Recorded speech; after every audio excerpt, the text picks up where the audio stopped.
take the hit, you feel okay, step back up and do it again. Out of the gun on third down, he's intercepted! And there's an open field straight ahead for the run back and the touchdown, and it's Minkah Fitzpatrick.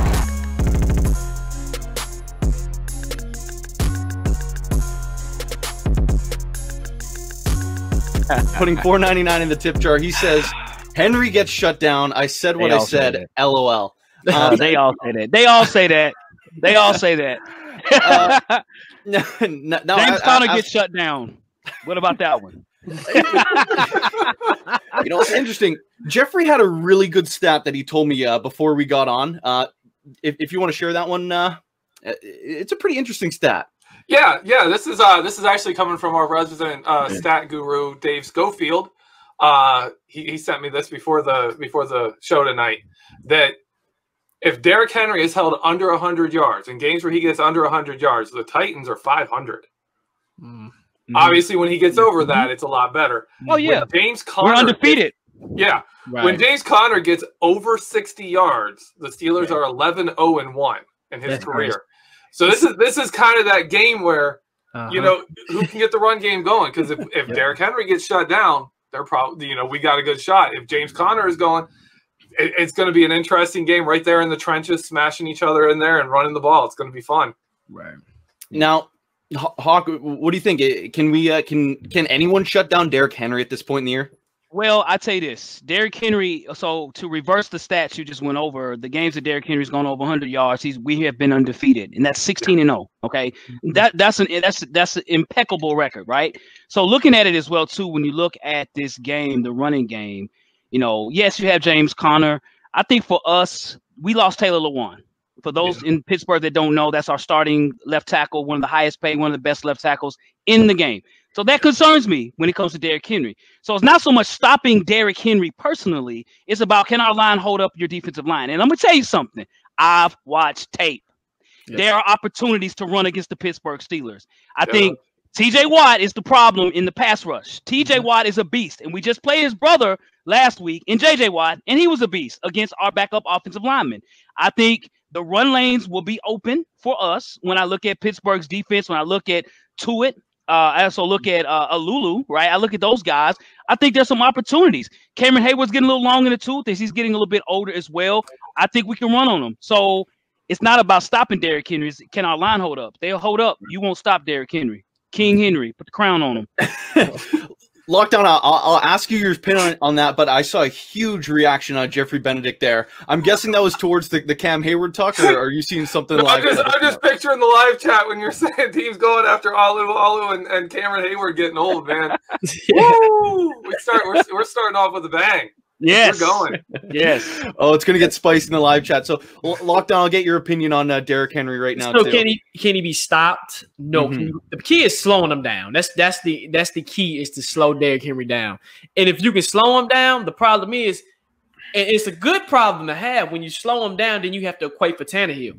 And teams and people are not understanding Tannehill is having a sneakily good year. And you can slow down Derrick Henry, that's fine. You get Tannehill throwing precision passes and dinking and dunk, and the performance he had last week, literally against the Texans, was his best of the year. And then you equal that with Derrick Henry. One of the two is going to slow down. Okay, if Derrick slows down, then we got Henry. Tannehill. If Tannehill slows down, then we got Henry. And then what happens is you constantly, if we stick to our game, then it could be a long day for the Steelers. Something that I watched film too, was the Minnesota game. And Dalvin Cook he had potential holes. He had the hole. He was hitting the hole. But something Minnesota did that I was kind of like, okay, why did you guys stop running? Now, I give credit to you guys' defense. You guys do swarm the ball very well. You do a very good job of that, swarming the ball. Now, if you can do that with Henry, you can slow him down. Then we got our other running back, who is McNichols. Not too many people know about. He had 50 yards? 50 yards on 5 carries. It was 50 yards on 5 carries. So it's a two-folded monster. Can you stop him? No, but you can slow him down. And it's so much balance to it. But let me say this: if the Titans get off of what their identity is, then it can be a long day. Our identity is to run the ball. We've always been a running team, from Eddie George to Chris Johnson to Travis Henry to all our running backs. So to throw right now, 2.33 seconds, which is the fastest in the NFL. Okay. The Steelers have worked in a ton of RPO. I'm wondering, you guys did mention this, the Titans have kind of struggled when Ben Roethlisberger, or not Ben Roethlisberger, but necessarily any quarterback has been throwing that ball, that quick release. Right. Could you see that being a factor in this game if that trend continues for the Steelers? Yeah, it can. It can. Good comment, by the way. If that's factual, watching some of the film of some of the previous games, some of the plays where Roethlisberger got sacked, it seemed like it took him a long time to throw the ball. It really did. But I mean, that's a stat. I mean, I guess that's a good stat. So right. It like you said, Hog, it could be play in a potential factor in the game, especially with our defense is struggling. Definitely, especially if we can't get to Ben. We're gonna have it's gonna be a long. Not gonna be a long. I guess I believe it's gonna be a shootout. Like this is, and it's supposed to rain on Sunday too, so that can go into factors as well. Yeah. So that favors us. If you, I think Steeler fans are real high on James Conner. I think that's where we're in a difference here. I like Conner. I think Conner's a good running back. I'm not taking nothing away from that. Conner has his way of injuries too. You know what I mean? But Conner runs very hard. He's not going to outrun anybody. He's not going to outjuke anybody. He runs that zone offense very well. He runs the ball. But, I'm seeing comparisons between him and this guy right here that wears 22, who's the leading rusher in the league. Come on, guys. It's okay to be fans, but this is 22. This is the king right here. So, I think that will play an important factor to us if it's raining. I think it'll be an advantage for us. But we'll see, man. But the weather could clear up, so we don't know. But that's true. Now, Jeffrey, I need to ask you, the Steelers have one of the best run defenses in all of the NFL. Do you think a rain game helps the Steelers, or does it help the offensive side that's trying to grind the ball down the field? I think rain hurts teams that don't have a good identity. That don't have that identity that it doesn't matter. Fancier teams that are more skill or more X's and O's based. I honestly don't think either of these teams are going to suffer too much from the rain. I don't see Cam Hayward having trouble in the rain. I don't see Derrick Henry having trouble in the rain. I don't see a Mike Vrabel coach or a Mike Tomlin coach team, either of them being like, oh, the rain is messing us up. That's not going to happen. All right. Now, we got another super chat here that I want to get to from Crazy Blue 223. Hits us back again. If our offense plays efficient and gets out to an early lead, it'll take the king out of the game. Good offense can translate to defense in this game. Now, this is something we kind of saw when the Steelers played the Browns. They pretty much eliminated the rush game right off the top. The Steelers did it to Saquon Barkley too, and that was the one time this year Saquon Barkley has been healthy. If they focus everything on taking Derrick Henry out of this game, does that open up the pass game for the Titans? Is that when AJ Brown and Corey Davis and the tight ends are going off? So yes. And this is a good thing for the Titans because people are not checking for Tannehill. Fans are not checking for Tannehill. The league is not checking for Tannehill. Teams are not checking for Tannehill. Literally, every team is stacking the box to stop Derrick Henry. The problem is, if this was the Titans 2 years ago when we had Mariota, we're done. But this is a different team. Tannehill is threading the needle. Literally, people, when we played the Bills, he had Khalif Raymond, AJ Brown, Westbrook, Jonnu Smith, and I forgot the other tight end that came from the Cowboys. That is only thing. That's the all Tannehill had to work with. I think Cam Batson.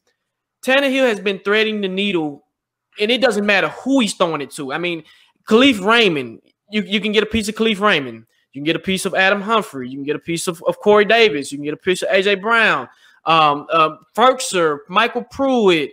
If you want to get Henry out the backfield on the screen, I mean, Henry in overtime, who did he throw it to in overtime? And I think Henry had, a 40-yard run to put us in the position to win the game. So, yes, if they want to commit, if Steelers want to commit to stopping Derrick Henry, which I hope they do, then it creates those one-on-one opportunities on the outside where 9 times out of 10, AJ's going to win, 9 times out of 10, Corey's going to win. Or we get Adam in the slot or Humphrey. At this point, it's so balanced. It's kind of scary because you don't know what's going to happen. Literally, it's hard to scheme against it.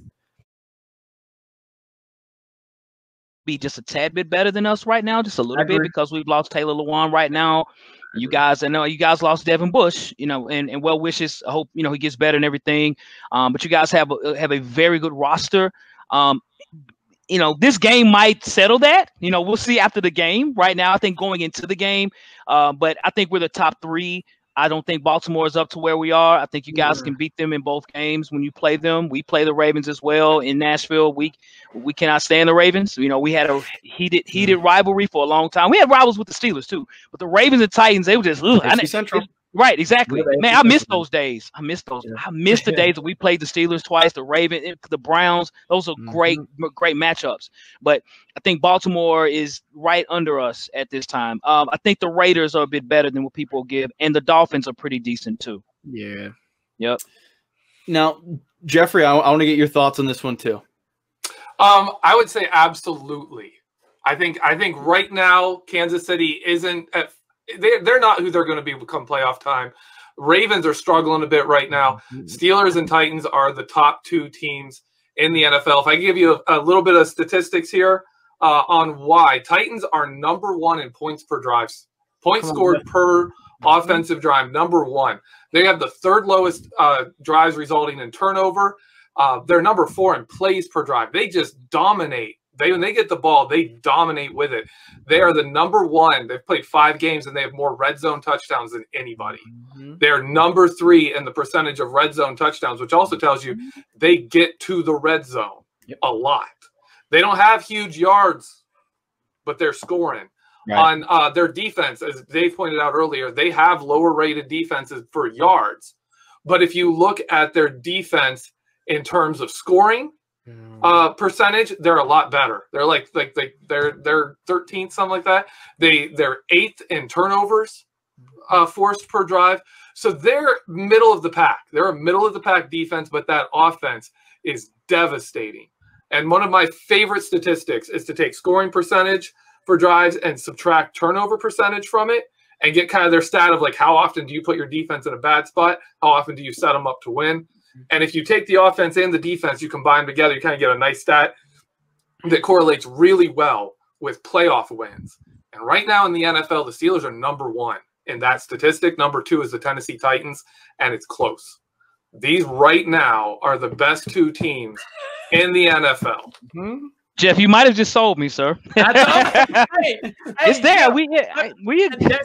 That's what I'm talking about. Exactly what I'm talking about when I say these are the 2 best teams. Literally, did you just throw those stats out there? These are and I'm not taking anything away from Patrick Mahomes and the Chiefs and the Ravens, not by a long shot. But when I'm looking at film, when I'm looking at these games, I'm looking at the Steelers being dominant.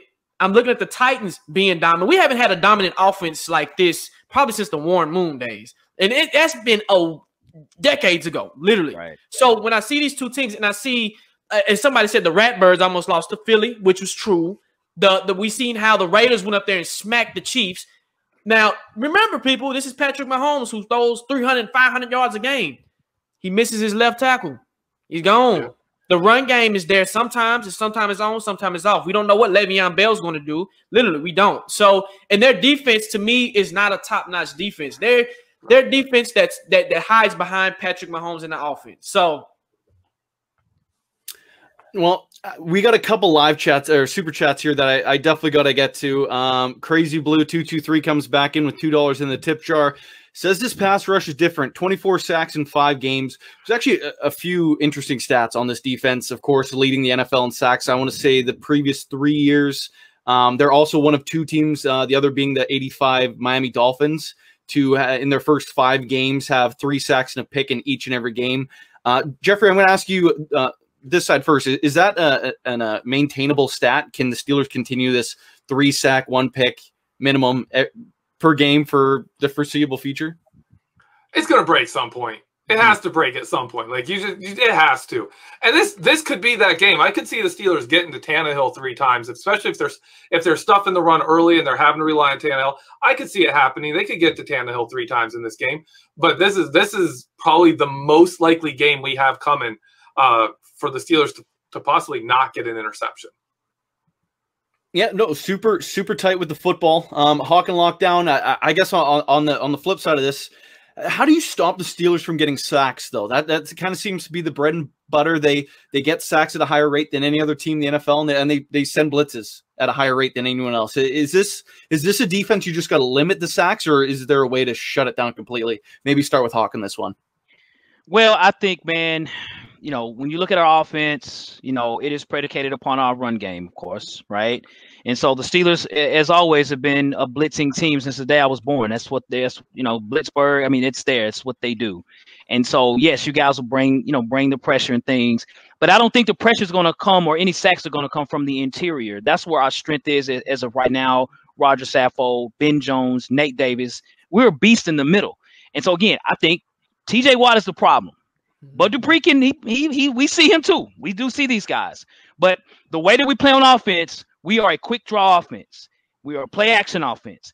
You guys are going to sit there. The Steelers defense is going to wait to see what Derrick Henry is going to do. That's what all the defenses we played all year as to why we have not given up many sacks. I mean, we may have given up 3 sacks all season long because teams play us for Derrick Henry. So because that one misstep, that 1 second that you delay, hoping that you don't look like Josh Norman from last week getting stiff-armed all the way from Nashville to Buffalo, right? Steeler defenders are going to be like, hold up for a second. So that 1 millisecond that they miss, that's when Tannehill will throw the football. Right. Yeah, our special teams is pretty solid, especially when we played the Bills. I mean, I just felt it the whole time.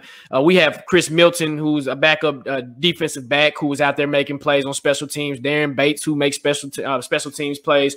So, I mean, Ray can try, but the way the special teams playing and the way they stay in their lanes when they're returning kicks or going down there to stop the kicks and the punts is very disciplined. So, with Gostkowski, I mean, like you said, he took off his sock and he's been money ever since, and it's just he hasn't missed. So I mean, with Ray, he can be a threat, but with the Titans special teams, that's kind of actually been our strength for the past 2 years, basically, and especially with Brett Kern as well too. So that's another positive as well. So. I want to make sure we get to our score predictions for this game. It is interesting and worth noting for those of you who are degenerate gamblers like myself. The Steelers are actually hold the line in this game at -2.5. I believe the line is set right now as the road team. So that's kind of an interesting one. That is interesting.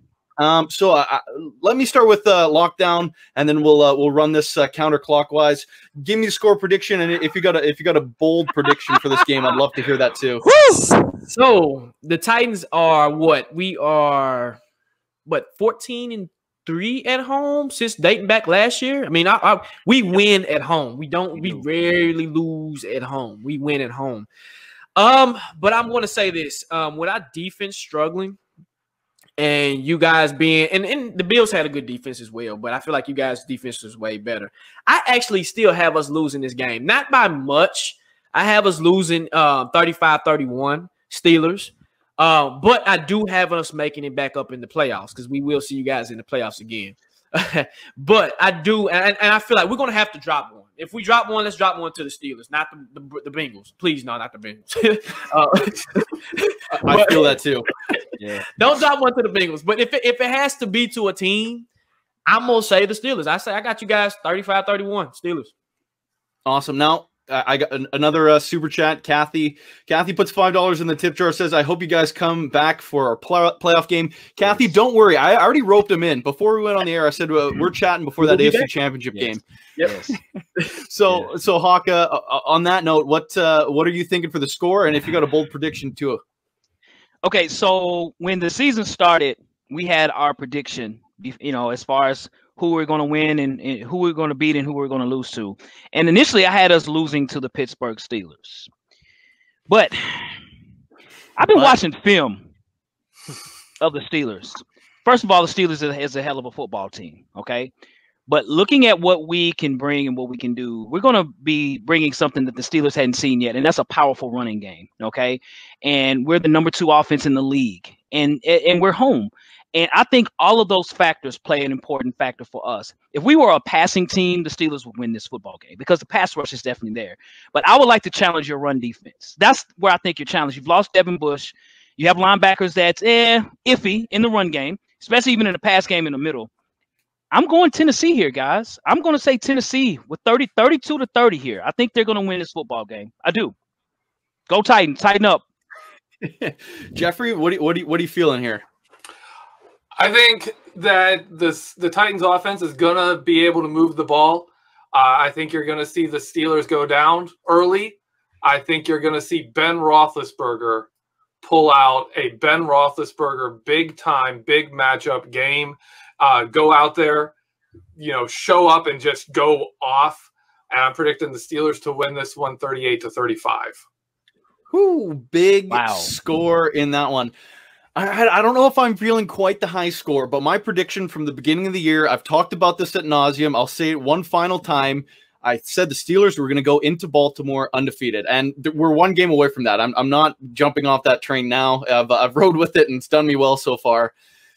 So in that sense, I could see a very similar game that Jeffrey's kind of expecting, where it's kind of a play at the end.